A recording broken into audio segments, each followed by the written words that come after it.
Greetings and salutations, friends, and welcome back to the TeamIslas podcast, episode 5. My name is Doug Bush, and today I'm joined by Patricia Islas and Zach Shear. And this is the podcast for anyone looking to better themselves in percussion education. Player's Guide for the Beginning Percussionist. Mr. Shear, what is the Player's Guide for the Beginning Percussionist? Yeah, Mr. Bush. Player's Guide for the Beginning Percussionist is the beginning percussion method book that was co-authored by all three of us. What? Yeah.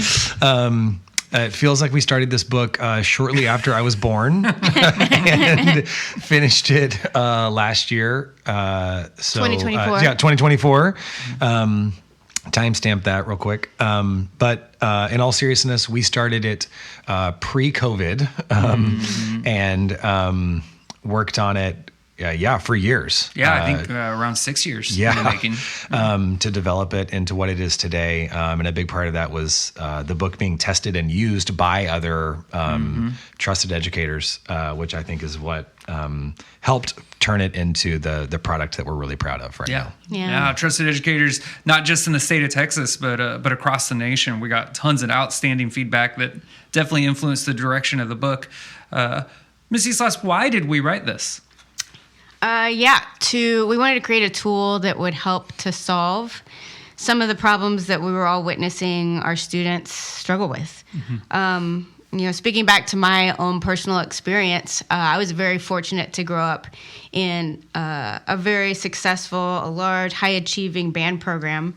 Some of my educators were the best of the best at the time, and maybe surprising is not the right word, but recognizing my students struggle with some of the same things I struggled with way back in the day is something that we wanted to try to alleviate with this. I mean, obviously, there's going to be things that when you're learning anything new, there's going to be a struggle there, but it definitely felt like there are problems that we could be solving in a more effective way, and that was kind of what we were setting out to do with this book. Absolutely. So we have the best and brightest listeners in the world here, so they can probably use context clues to solve this next question. But for anyone that hasn't, Mr. Shear, who is this for? Yeah, so the book is designed to be, first of all, flexible, right? The book is designed to be flexible enough so if you're a teacher who is not a percussionist, there's enough information about how to teach what you need to teach. Like, how do I teach foot tap, or how do I teach diddles, or how do I teach flams? There's enough there that if that's not your area of expertise, you can teach those things successfully. But it's also designed, again, the same word, flexibility, it's also designed to be flexible enough that if you are already a master percussion educator and you're like, listen, I've got a 14-step way that I teach flams and I've been doing it for 20 years,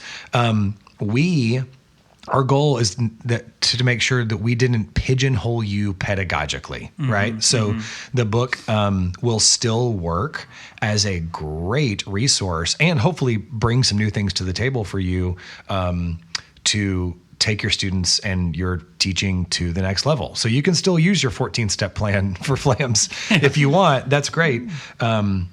But I think there's a lot of things in the book that will aid you in what you're doing. So we tried to make it just super flexible and bring things to the table for everyone. Yeah, absolutely.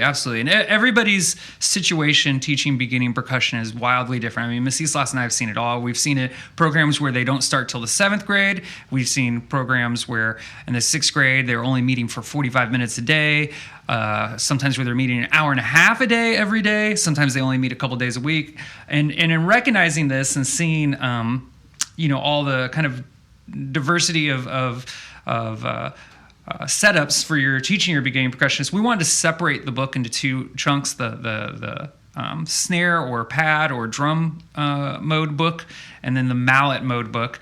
And it's literally separated right there in the middle of the book. And shout out to Mr. Randall Wynn at Coppell High School that came up with this brilliant idea. Thank you, Mr. Wynn.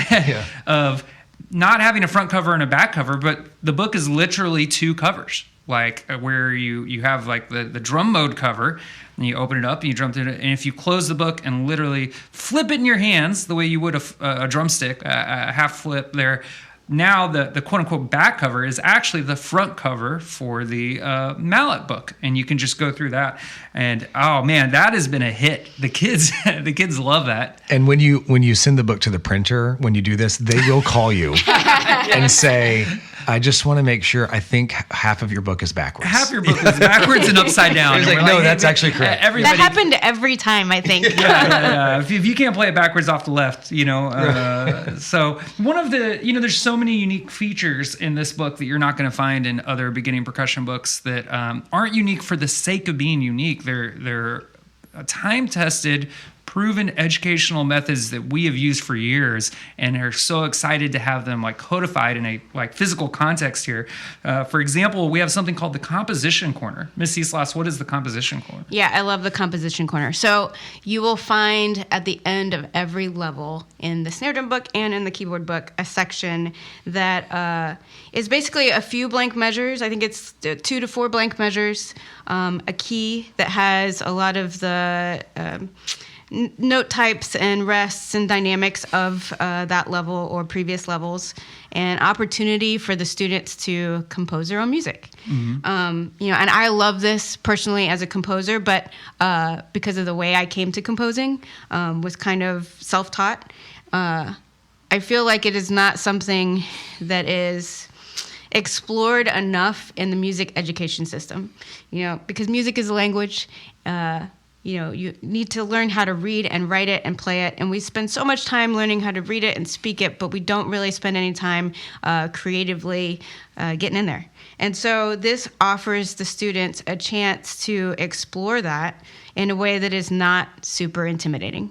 Composition for people who are not composers can seem really intimidating to try and teach, but I don't think it needs to be something that's like all super elaborate that requires all this knowledge about theory or even a big deal. Mm-hmm. It's something that everyone can be able to do if you do it simple enough, and this offers that opportunity. And one of the other things I love about it is that it will give the teacher a chance to assess the kinds of concepts theory-wise that students are understanding and grasping, because they're going to put that into their compositions. And maybe the things that they don't quite get, you're going to get that really quickly. Mm-hmm. It offers a lot in terms of like holistic understanding of music theory, and I'm really glad we were able to apply it to the book. Yeah, Miss Islas, you hit the nail on the head. That's exactly what I was going to say. Is I remember you guys early on at Capel saying like, we wish that there was a way for the students to have some opportunity to compose some things, and I was like, going a mile a minute. I'm going from like this BOA contest to this beginner contest to this thing, whatever. And I just remember thinking like, guys, that sounds great. Okay, but I've got time for that. But I've got to teach this 12-year-old to play the tambourine part to 2 British folk songs, and I've got to do it today. So I don't have time for that. But fast forward, after we started implementing that in several places in the program, it actually became one of the best teaching tools, exactly what you said, for me to go like, oh, wait, the reason that kid can't play the tambourine part in 2 British folk songs is not because I didn't teach it to him. It's not because we didn't spend enough time on it. It's because they don't understand whatever this thing could have been. This thing about eighth notes or a quarter rest or a dotted, dots. Yes, oh my gosh, right? Yeah. They don't understand whatever that thing is.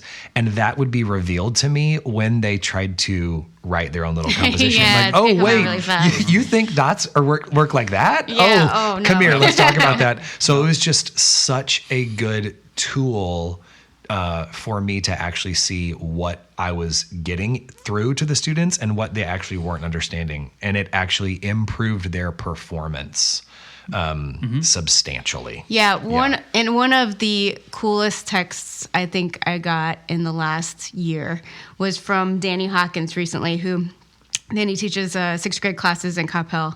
And he sent me a photo of a gift that he was given from one of his 6th grade students that was a keyboard composition titled Chucky Brown Returns. Now, a little bit of context. There's an etude in the book that is called Chucky Brown the baddest Chihuahua in town, which I assume they had gotten to at this point in the year. And this student, because of their confidence in composition and their enjoyment of what they're doing behind marimba, created a composition and put it in a frame, and it's handwritten, that they gifted to Mr. Hawkins for Christmas. And I think that's outstanding, that a student would have that much love and excitement for playing music, but also have the confidence to explore that creative outlet, and that can lead to, if you fast forward a few years, experiences like we get to experience with our own students at the high school, where they're not afraid to arrange pieces or compose pieces that they then get to play at the percussion concert. And getting to witness that experience is incredibly rewarding.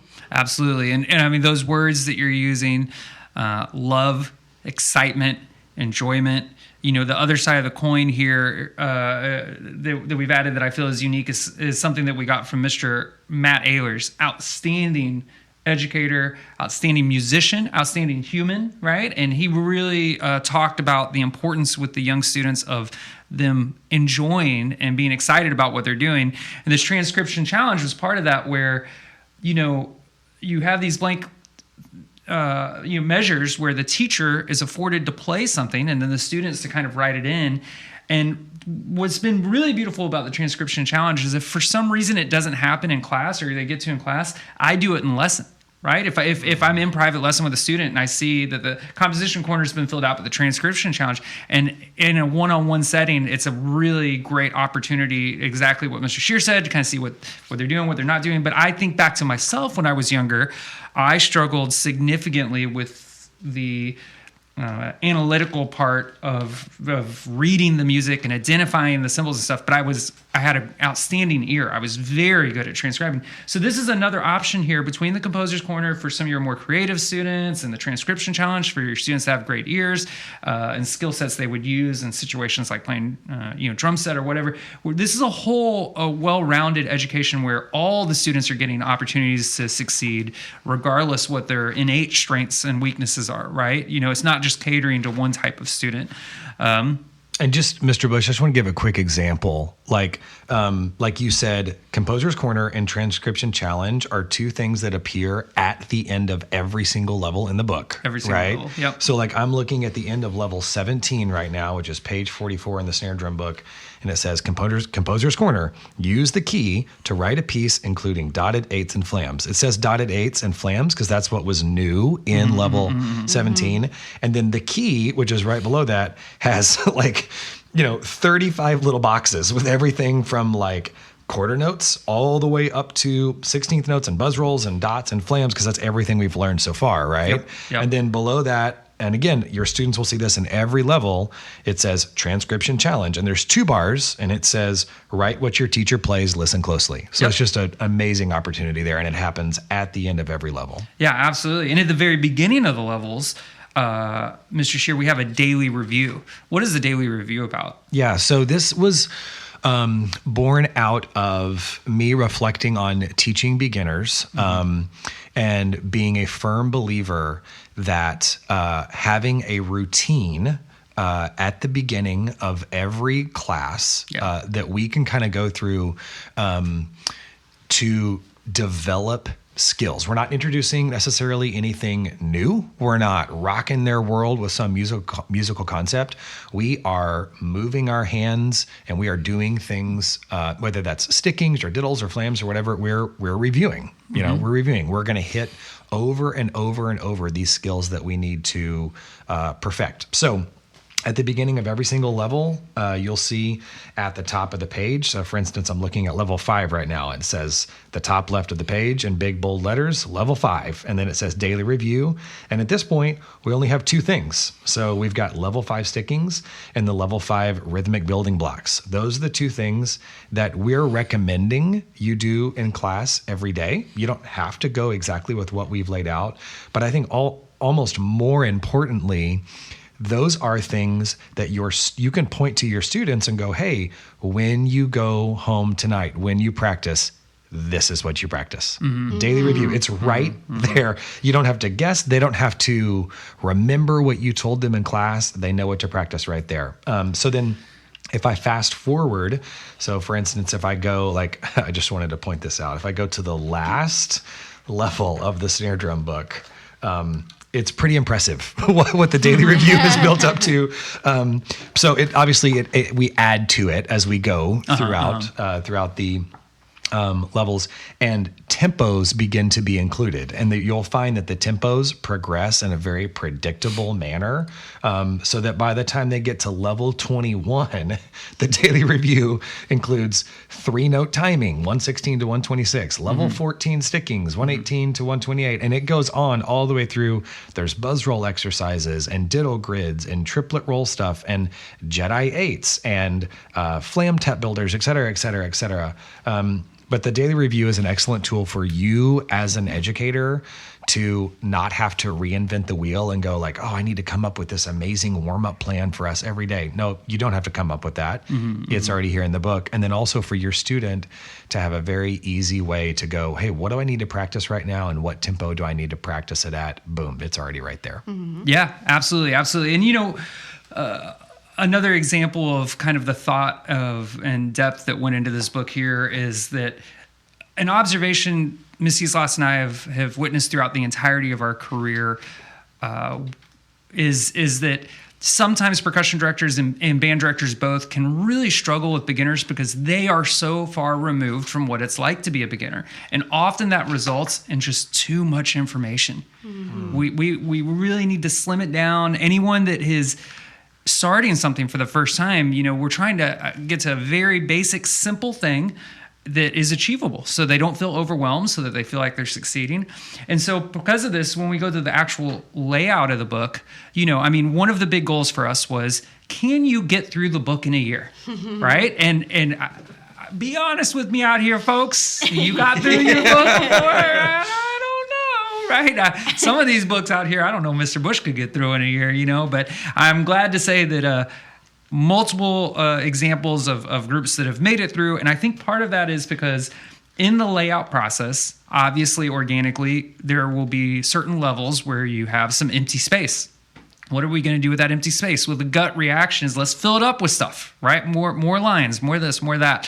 And that was not the gut reaction. We wanted to have the exact right and correct number of things for the student to do, no more, no less. And so when we had this additional space, we chose to fill it up with quotes from famous musicians, and that this was an opportunity as an educator to reinforce things that they were teaching in class or reinforce concepts that were in the book. And maybe even more importantly than that, I would say introduce the students to these outstanding musicians that they should be aware of, right? And they should start listening to. We're saying people like Chick Corea and Pat Metheny and Vinnie Colaiuta, Shi Wu, Christopher Dean. One of my favorite quotes is on page 12. It says, "I've found good control of rhythm to be the single most important element in making good music." Oh. And that is Come on. by Mr. Chick Corea. And if you listen to, I believe it was our last podcast, step one is timing. You see, yes. Mr. Korea might be onto something here, right? Right? That's another really kind of exciting facet in the book, is having the quotes. Now, right before you play some of the lines, we'll have these little sentences, these little reminders, if you will, or little tidbits of musical information. Miss Islas, you want to talk about that? Yeah, speaking again to trying to be really mindful of the layout and not trying to get too wordy or have too much language that will be skimmed over or not even looked at all. We've been trying to be very strategic and precise with what words we do use and where we put them. And so above a lot of the playing lines in the book, not all of them, it doesn't happen every line, every few lines or so. We have these very short, very simple, concise reminders of things, concepts, ideas that we've been trying to introduce in each of the levels. So a few examples from level 5 of the snare drum book might be something like, my foot tap is with the metronome and my hands are with my foot. Or another one would be, I'm focused on accuracy, not speed. So these are things that the educator can point to, like, hey, what are we trying to do in this line or in this level? Like, what are some things that we've talked about? Oh, yeah, remember, it's accuracy is the importance here. So just ways that we could also further to communicate these concepts in a digestible way for the student. Oh, yeah, absolutely. One of my all-time favorites is hands that look the same and move the same, sound the same. Hands that look different and move different.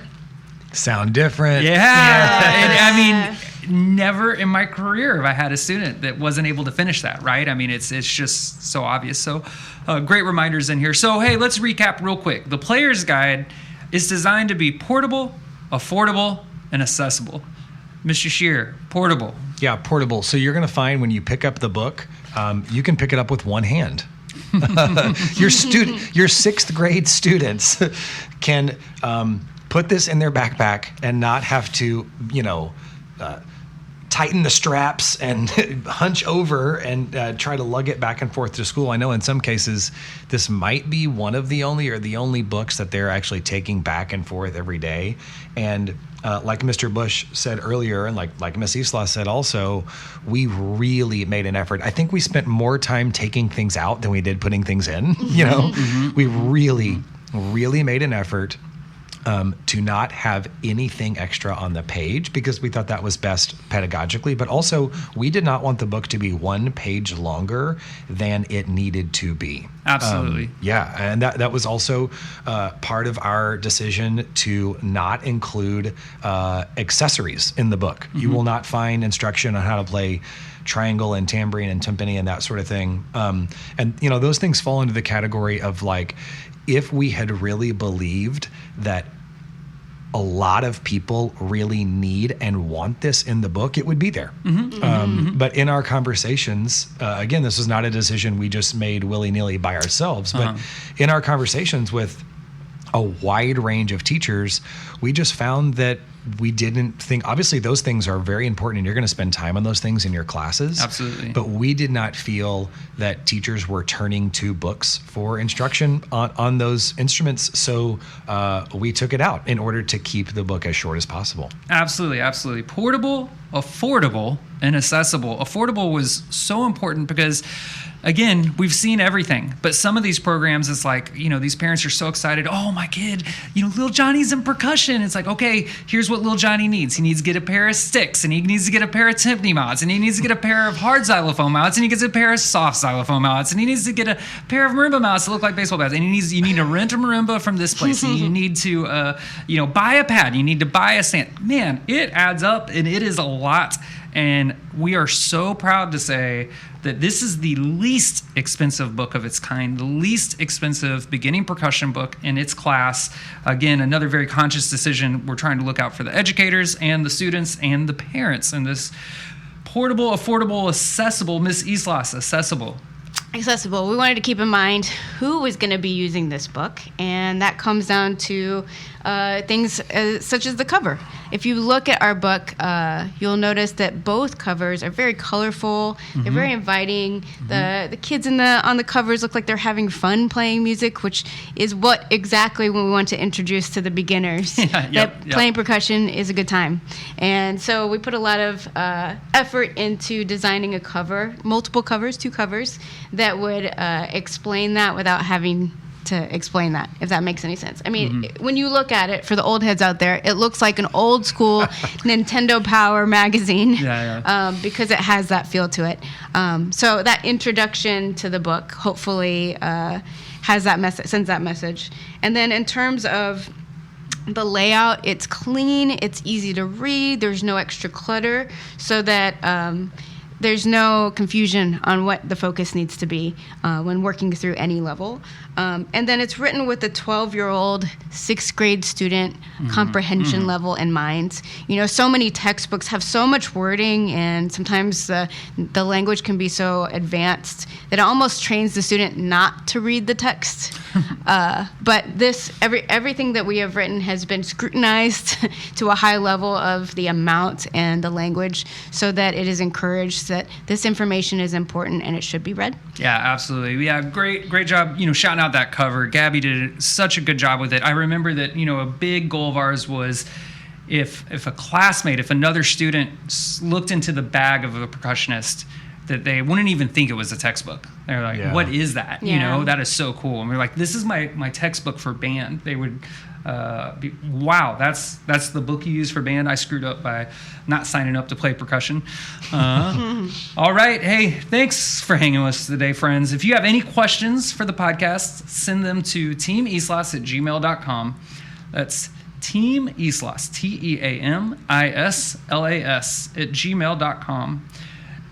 Shout out to all the great percussion companies that support Team Islas: Mapex Majestic Percussion, Remo Drumheads, ProMark 6 Out, Sabian Cymbals, Beetle Percussion, and Lot Riot Apparel. Miss Islas, if our listeners want the best beginning percussionist on the planet, where could they pick up a copy of Player's Guide? They can pick up a copy of Player's Guide from TeamIslas.com, Lulu.com, Dallas Percussion, or Steve Weiss Percussion. Yeah, or anywhere else that they get their music books from. It should be available from any of your kind of distributors of music education material. Don't forget to like and subscribe. If you can count out loud, tap your foot with the Met, and clap accurate rhythm. Then give us a 5-star review. Remember, friends, step 1 is time, step 2 is sound, and step 3 is subscribing to the Team Islas podcast.